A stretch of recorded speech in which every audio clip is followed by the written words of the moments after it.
Hello everyone, I am Dr. Anmol Agarwal, Interventional Cardiologist at Saraswati Hospital, Bhopal, Ahmedabad. Today I am going to talk something about a very common topic, that is hypertension in young people. Hypertension is the blood pressure that we measure, and if the blood pressure goes up, that is beyond a normal range is considered between systolic blood pressure 120 to 130 and diastolic blood pressure between 80 to 85. If it goes beyond that range, and if it is remain persistently beyond that range, normally we label as hypertension. There are different grades of hypertension that I don't want to go in detail, but most important is that we are seeing a significant surge, especially post-COVID, of high blood pressure patients, especially in young population. Young population I would define as a population less than 40, and there are a lot of reasons also. The reasons first being the amount of stress that we are taking post-COVID. Maybe it was job related stress or a financial stress or a personal level stress. Secondly, the eating habits that we have adopted, more of Zomato, Swiggy that we can see, that and fast food that we have adopted post-COVID, and less of home cooked food, more of saturated fats and salt intake. This fast food contains a lot of salt intake, and lack of exercise.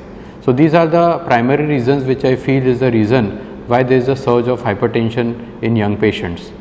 As far as my practice is concerned, I feel that every one out of 4 is having some degree of hypertension. Only thing is that it is not diagnosed.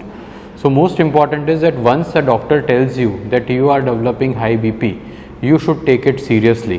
Why I am saying is because it is a silent killer, and it is one of the leading cause of heart attack and cerebrovascular stroke.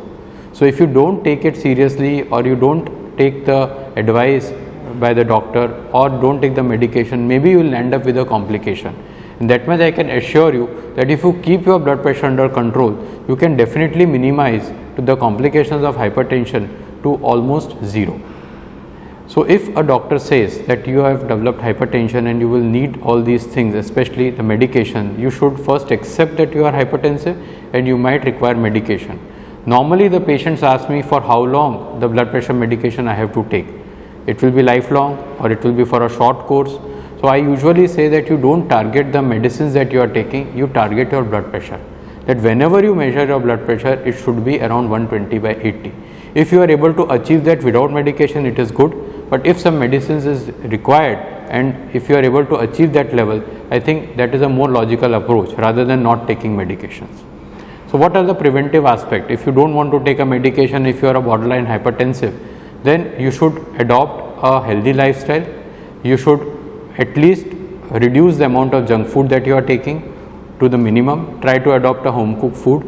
Take a good sleep. Reduce your screen time, and especially before 1 hour of sleep, you should stop seeing your mobile.